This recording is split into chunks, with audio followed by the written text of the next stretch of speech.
नमस्कार विद्यार्थी मित्रांनो, जी के वाली मॅडम या यूट्यूब चॅनलमध्ये तुमचं स्वागत आहे. आज आपण पाहणार आहोत अंगणवाडी मुख्य सेविका, पर्यवेक्षिका, सुपरवायझर या परीक्षेमध्ये येणारी अतिशय महत्त्वाची प्रश्नोत्तरे, जी तुमच्यासाठी महत्त्वाची ठरणार आहेत. आणि ही सर्व प्रश्नोत्तरे प्रिव्हियस एक्झाममध्ये आलेली आहेत. मित्रांनो, जर तुम्ही चॅनलवर नवीन आला असाल तर चॅनलला सबस्क्राईब करून घ्याल. चला तर मग आपण आपल्या प्रश्नाकडे वळूया. तर आजचा आपला पहिला प्रश्न आहे प्रश्न क्रमांक 1. युनिव्हर्सल इम्युनायझेशन प्रोग्राम UIP भारतात कधी सुरू झाला? तर ऑप्शन आहेत A 1978, B 1985, C 1992, D 1998. तर या प्रश्नाचे उत्तर आहे option B 1985. Universal immunisation programme भारतात 1985 साली सुरू झाला. आता पुढचा प्रश्न आहे प्रश्न क्रमांक 2. नवजात बालकाला जन्मानंतर त्वरित कोणती लस दिली जाते? ऑप्शन आहे A BCG + OPV + hepatitis B, B DPT, C vitamin A, D JE. तर या प्रश्नाचे उत्तर आहे option A BCG + OPV + hepatitis B. नवजात बालकाला जन्मानंतर त्वरित BCG + OPV + हेपॅटायटिस B ही लस दिली जाते. आता पुढचा प्रश्न घेऊया. प्रश्न क्रमांक 3. BCG लस कोणत्या रोगापासून संरक्षण देते? ऑप्शन आहे A dengue, B malaria, C क्षयरोग म्हणजेच ट्युबरक्युलोसिस, D गोवर. तर या प्रश्नाचे उत्तर आहे ऑप्शन C क्षयरोग. BCG लस ही क्षयरोग या रोगापासून संरक्षण देते. आता पुढचा प्रश्न घेऊया. प्रश्न क्रमांक 4. OPV लस कशी दिली जाते? ऑप्शन आहे A त्वचेखाली, B स्नायूमध्ये, C त्वचेवर, D तोंडावाटे म्हणजेच ओरल. तर या प्रश्नाचे उत्तर आहे ऑप्शन D तोंडावाटे म्हणजेच ओरल. OPV लस ही तोंडावाटे दिली जाते. आता यानंतरचा पुढचा प्रश्न घेऊया. प्रश्न क्रमांक 5. पेंटाव्हॅलेंट लस कोणत्या 5 रोगापासून संरक्षण देते? ऑप्शन आहे A पोलिओ, कावीळ, मलेरिया, कुकुर खोकला, typhoid, B DPT + hepatitis B + HIV, C TB + polio + tetanus + कर्करोग + rabies, D hepatitis A + hepatitis B + TB + polio + कुकुर खोकला. तर या प्रश्नाचे उत्तर आहे option B DPT + hepatitis B + HIV. आता पुढचा प्रश्न आहे प्रश्न क्रमांक 6. मिसेल्स रुबेला MR लस कोणत्या वयात दिली जाते? ऑप्शन आहे A जन्मानंतर लगेच, B 9 महिने व 16 ते 24 महिने, C 5 वर्षे, D 1 वर्ष. तर या प्रश्नाचे उत्तर आहे ऑप्शन B 9 महिने व 16 ते 24 महिने. मिसेल्स रुबेला MR लस ही 9 महिने व 16 ते 24 महिने या वयात दिली जाते. आता पुढचा प्रश्न घेऊया. प्रश्न क्रमांक 7. पल्स पोलिओ कार्यक्रम कोणत्या वर्षी सुरू झाला? ऑप्शन आहे A 1990, B 1995, C 1998, D 2002. तर या प्रश्नाचे उत्तर आहे ऑप्शन B 1995.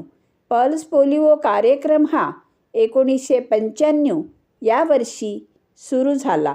आता यानंतरचा पुढचा प्रश्न आहे प्रश्न क्रमांक 8. फुल इम्युनायझेशनमध्ये एकूण किती लसी असतात? ऑप्शन आहे ए 4, बी 6, सी 8, डी 10. तर या प्रश्नाचे उत्तर आहे ऑप्शन सी 8. फुल इम्युनायझेशनमध्ये एकूण 8 लसी असतात. आता यानंतरचा पुढचा प्रश्न घेऊया. प्रश्न क्रमांक 9. जेई जॅपानीज इन्सेफॅलिटीज लस मुख्यतः कोणत्या भागात दिली जाते?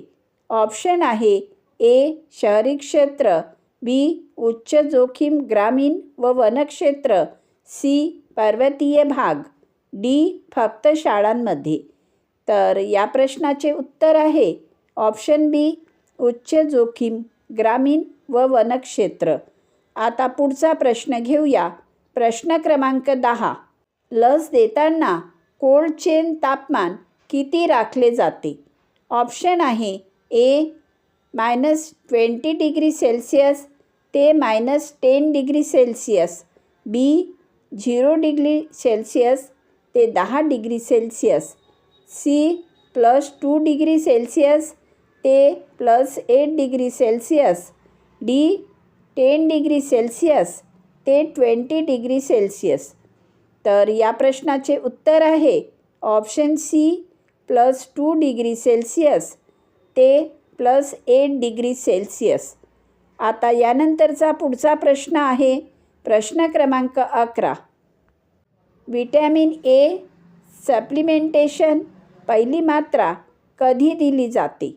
ऑप्शन आहे ए 3 महिने, बी 9 महिने, सी 6 महिने, डी 1 वर्ष. तर या प्रश्नाचे उत्तर आहे ऑप्शन बी 9 महिने. विटॅमिन ए सप्लिमेंटेशन पहिली मात्रा 9 महिन्यात दिली जाते. आता यानंतरचा पुढचा प्रश्न आहे प्रश्न क्रमांक 12. IPV इंजेक्टेबल पोलिओ व्हॅक्सिन कुठे दिली जाते? ऑप्शन आहे ए त्वचेखाली, बी स्नायूमध्ये, सी शिरेमधून, डी तोंडावाटे. तर या प्रश्नाचे उत्तर आहे ऑप्शन बी स्नायूमध्ये म्हणजेच intramuscular. IPV injectable polio vaccine ही स्नायूमध्ये दिली जाते. आता यानंतरचा पुढचा प्रश्न आहे प्रश्न क्रमांक 13. DPT लस किती वेळा दिली जाते?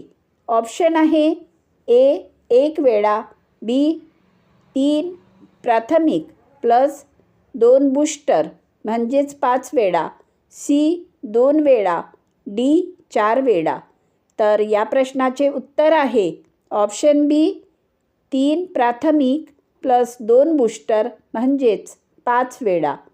आता यानंतरचा पुढचा प्रश्न आहे प्रश्न क्रमांक 14. रोटाव्हायरस लस कोणत्या रोगापासून संरक्षण देते? ऑप्शन आहे ए गोवर, बी क्षयरोग, सी अतिसार, डी टिटॅनस. तर या प्रश्नाचे उत्तर आहे ऑप्शन सी अतिसार. रोटाव्हायरस लस ही अतिसार या रोगापासून संरक्षण देते. आता यानंतरचा पुढचा आणि अतिशय महत्त्वाचा प्रश्न आहे प्रश्न क्रमांक 15. टीकाकरणाचा नोंदवही वॅक्सिनेशन कार्ड कोण भरते? ऑप्शन आहे ए शिक्षक, बी पालक, C ANM AWW, D police कर्मचारी. तर या प्रश्नाचे उत्तर आहे ऑप्शन सी ANM व AWW. आता यानंतरचा पुढचा प्रश्न घेऊया. प्रश्न क्रमांक 16. ICDS योजनेअंतर्गत पूरक पोषण आहार देण्याची जबाबदारी कोणावर असते? ऑप्शन आहे ए ANM, बी अंगणवाडी सेविका, सी आशा वर्कर, डी स्टाफ नर्स. तर उत्तर आहे ऑप्शन बी अंगणवाडी सेविका. ICDS योजनेअंतर्गत पूरक पोषण आहार देण्याची जबाबदारी अंगणवाडी सेविकेवर असते. आता यानंतरचा पुढील प्रश्न घेऊया. WHO सेव्हरली अंडरवेट बालक ओळखण्यासाठी कोणता निकष वापरला जातो? ऑप्शन आहे A height for age, B weight for height, C weight for age, D BMI. तर या प्रश्नाचे उत्तर आहे option C weight for age. आता यानंतरचा पुढचा प्रश्न घेऊया. प्रश्न क्रमांक 17. ग्रोथ मॉनिटरिंग ICDSमध्ये का महत्त्वाचे आहे? ऑप्शन आहे ए लसीकरणासाठी, बी कुपोषण लवकर ओळखण्यासाठी, सी शालेय प्रवेशासाठी, डी जन्म नोंदीसाठी. तर उत्तर आहे ऑप्शन बी कुपोषण लवकर ओळखण्यासाठी. ग्रोथ मॉनिटरिंग ICDSमध्ये कुपोषण लवकर ओळखण्यासाठी महत्त्वाचे आहे. आता यानंतरचा पुढील प्रश्न आहे प्रश्न क्रमांक 18. खालीलपैकी कोणता घटक ICDSच्या 6व्या सेवांमध्ये समाविष्ट नाही? ऑप्शन आहे A nutrition and health education, B supplementary nutrition, C employment guarantee, D health checkup. तर या प्रश्नाचे उत्तर आहे ऑप्शन सी एम्प्लॉयमेंट गॅरंटी.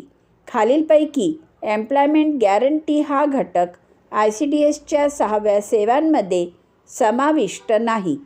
आता यानंतरचा पुढील प्रश्न आहे प्रश्न क्रमांक 19. टेक होम राशन THR कोणासाठी दिला जातो?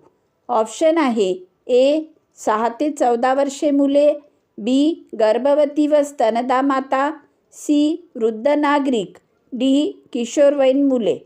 तर या प्रश्नाचे उत्तर आहे ऑप्शन बी गर्भवती व स्तनदा माता.